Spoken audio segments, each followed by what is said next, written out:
Hello, everyone. Welcome back to my podcast, Anxietea, a mental health podcast where I give you mental health stories, self care tips and techniques, and whatever you all want me to discuss. As a reminder and disclaimer that I am not a mental health professional, just a mental health advocate getting through life one day at a time. Here is also the warning that there may be sensitive topics discussed within this podcast. So please feel free to leave if this does not sound like the podcast for you. So, without further ado, welcome to episode 14. Let's grab our tea, take a sip in of some self love, and exhale the stresses of life. Today, I am drinking lemon iced tea again from Pure Leaf. It's really good.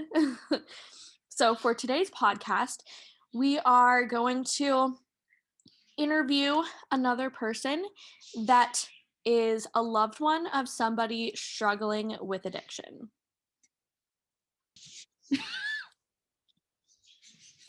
Okay, so for the first question, if you wouldn't mind, please tell me your story regarding interacting with or dealing with a loved one with addiction. All right. Okay, so I guess it'll be about my dad, just because So, man, you want the whole story? Anything you want to share, man. All right. Well, okay. So I guess I think what's challenging about loved ones with an addiction is because like you do love them at the same time that they're like kind of causing issues. But so I don't know, like my dad was always very like, or at least I think so. Maybe more so when I got older, like we have a closer relationship now. But when I was younger, like he was, definitely worse on drugs and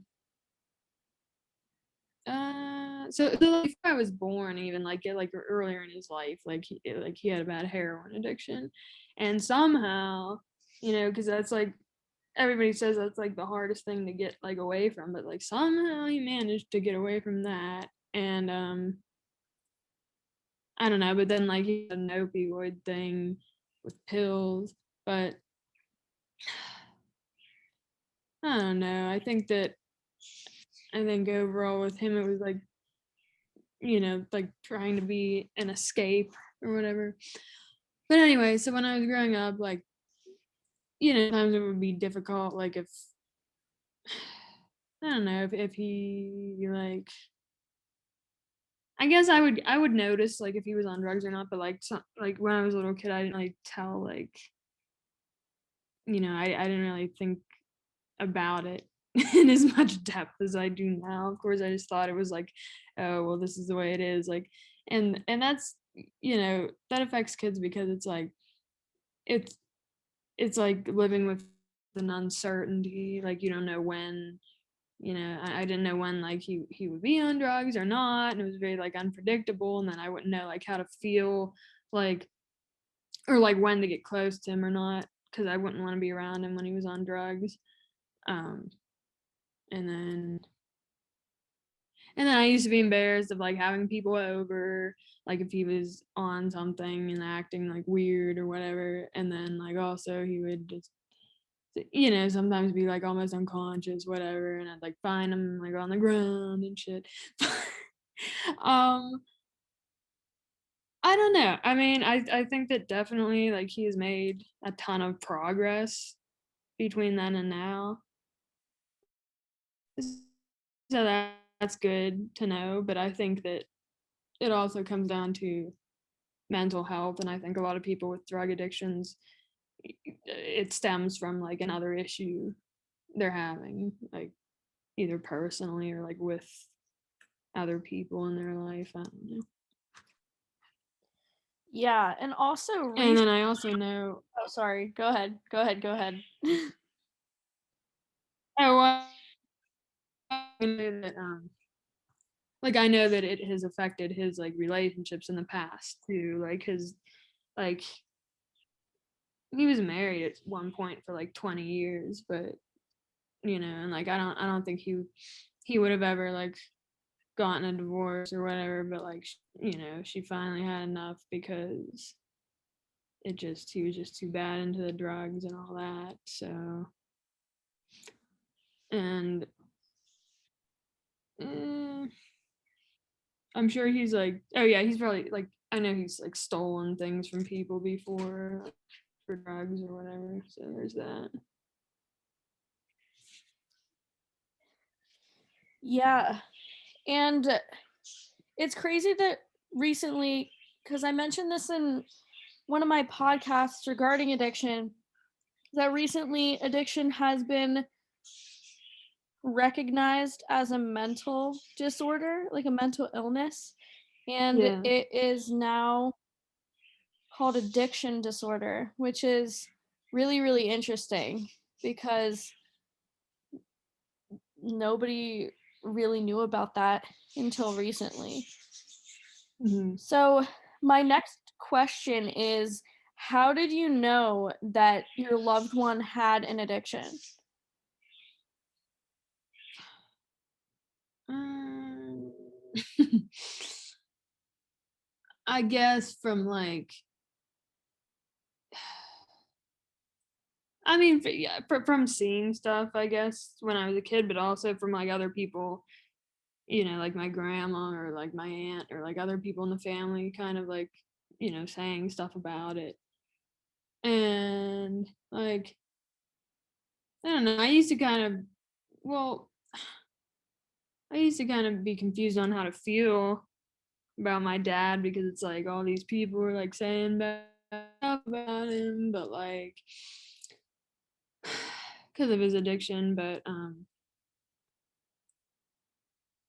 I don't know, like I think as I got older I was able to separate like what other people thought from like what I think, and like sometimes other people weren't as forgiving about it and understanding that it is like a disorder, like you said. So, had has he shown did he show any sign or behaviors of addiction disorder before the addiction began? Well, like what signs specifically are you talking about? Like, there are certain signs and behaviors that you can tell that somebody might have an addiction disorder. Like, did his parents have addiction or have substance abuse, or um did he always have substance abuse? Did he show risky behaviors? That kind of thing. Yeah, okay. So I mean, from what I've heard, I mean, so his uncle, like on his dad's side, well, most of his dad's side was basically like alcoholics, and except for my grandpa, like I don't know, he didn't really do that, but like all of his brothers were, and they like, I don't know, like growing up, he would see that and like people wrecking cars and like people just like thinking like, I feel like people thought back then like it wasn't a huge deal. Like people just did what they wanted. And they didn't like, people didn't talk too much about the alcoholism. But I don't know. So then my dad actually like started drinking like, way before he was even 21. And he then like, well, he got hepatitis, but that was from a needle. So like way back when, like he was like when he was what, like 20, 21, something like that. Like way back then he even like, started with the heroin. So, but like once he had hepatitis, the doctors were like, yeah, you can't drink at all anymore. Your liver's gonna shut down, like all that. So he had to stop drinking because of that, but then like he just did other drugs. So I don't know. But yeah, he's definitely like as a teenager and stuff, apparently like he was definitely like risky with a lot of stuff. Like I don't know, he would drive like well, he would have older friends and then like he would drive them around and stuff like while they partied and like just I don't know. Like I think he wanted to be out of the house too, kinda. So yeah. So, my next question is what information did you know regarding addiction before it ever impacted you or like came into your life, like before you had a loved one with addiction? Mm, I would Before you say like recognized it was an addiction, for an example. oh, okay. I'd say like whatever about like I guess just as a younger kid, like the only thing I ever really heard about it was like when the DARE program would go into schools or like stuff like that, where they just said, yeah, like don't start anything because you can't quit and like all that. And um I don't know. Yeah, pretty much just like it was just a negative connotation. Yeah, so whatever was mentioned in schools, essentially. So, my next question is how have you been supporting your loved one with an addiction?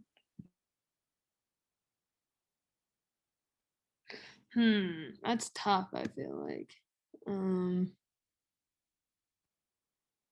I think that I try to, I mean, my dad and I can get it on each other's nerves easily, because we're both like pretty stubborn. But I think that like the older I've gotten, like I definitely like understand the importance of like spending more time with him because like he just I don't know. I feel like he's kind of a needy person there too, but I think that I don't know, like as long as I can and whatever, like it's good for me to be there for him, hang out with him, and just like kind of show that like I understand who he is as a person and like whatever else happens, that's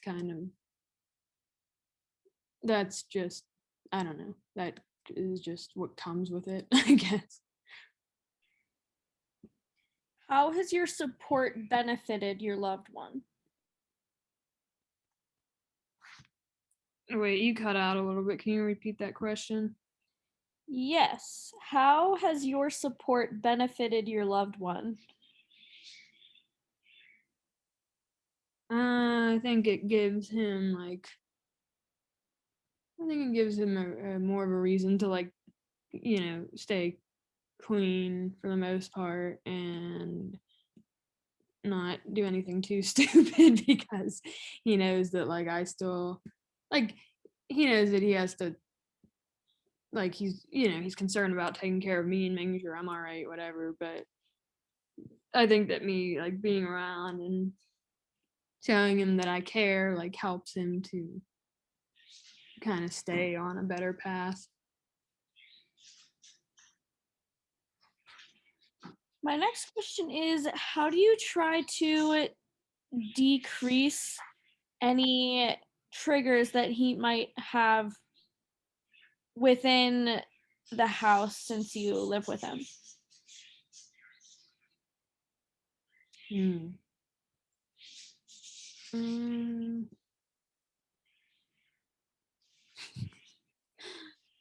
well, I think like what are some triggers I can think of? I guess triggers are that he has is just like if like he has a short temper, I guess. And so like whenever he feels like people are like kind of on his case or whatever, he gets really annoyed and like he doesn't want to have to like he doesn't like being told what to do or anything. So like him and my grandma butt heads a lot. And I think that like usually like if they are upset with each other for something, whatever, I'll like talk to them separately about it and just kind of like especially my dad, I'll just be like, like that's just the way she is, like don't let it upset you, blah blah blah. And I just try to make him like forget about stuff that's gonna upset him. So Okay. What ways do you notice your loved ones supporting themselves? well, he does have like a counselor, right? It's a psychiatrist. I don't know, but it's it's a psychiatrist because it's someone that like prescribes him medication, whatever. So, um, so he like now because of COVID, like he has to do like a FaceTime thing with him, and like they'll talk. Like honestly, I think he needs more of a person just to talk to because this guy is just you know just like giving him medication, which is fun. Like they also talk, but I mean, I think it would help if he did something a little more. But anyway, at least he does that, and then he's also like trying to just like manage his money better and like just be like financially a little more stable. So those are just some things he's been doing, I guess, to keep himself stable. How do you know when your loved one is staying on the right track? If hmm. Well, like I can tell if I can easily tell like if he's on anything. So like when he's not, I know that like when he's not, he's usually a little more like sad and like fragile, but he's also like it's also just good that, I mean, if he can be like I don't know, if he can function enough without stuff like I don't know, it's hard to explain. I think that like I could tell like he's in a decent mood without anything, then that's a good sign. But sometimes like sometimes it, I don't know. It comes back to like it depends what's like if something's bothering him. Like if not like it's basically like everything has to be going fine for him to be okay, which is not good because it's not realistic. But I don't know. Yeah, I think also it has to do with him getting older. That he just isn't as crazy. So that's probably it too. Okay. So, I know. no, yeah. That that does make sense though. What can people do to decrease the stigma against addiction? They can um honestly, I think they can like not they should not have like a stereotype or like they shouldn't be less willing to like talk to people that maybe do have an addiction or that like I don't know. I feel like people need to just like treat people as people and not be so, oh well, he has a drug addiction, so he's crazy. I'm gonna not like I don't know. I just feel like people should be more approachable, and then also like um obviously people can do their own personal research about it and just realize that like everybody's like going through something and like people deal with it in different ways. So yeah. My last question is, what advice do you have for both people with addiction and family members trying to help their loved ones with addiction? Can you repeat that? Yes. What advice do you have for both people with addiction and family members trying to help their loved ones with addiction? Okay, so for people that do have an addiction, I would say, like, as hard as it seems, there are ways out of it. Um, but like, they have to make the choice on their own, because as much as everyone else tries to tell them, it's not going to happen until they want to get better. So it has to be a self-motivated thing. And then people that are living with them, I would say to be patient and be helpful, but also make sure like you're taking care of yourself, so that like it doesn't bring you down, because like it could be hard to take care of someone like that. So it's like you gotta make sure you're intact before you can just like give to so many people.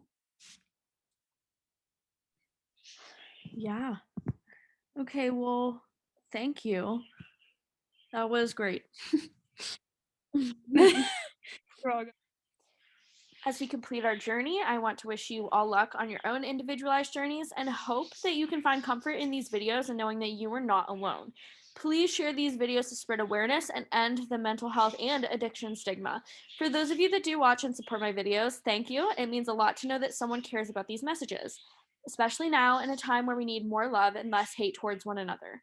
Now that we've completed our 14th journey together, let's take a sip in of some self love and exhale the stresses of life. Thank you.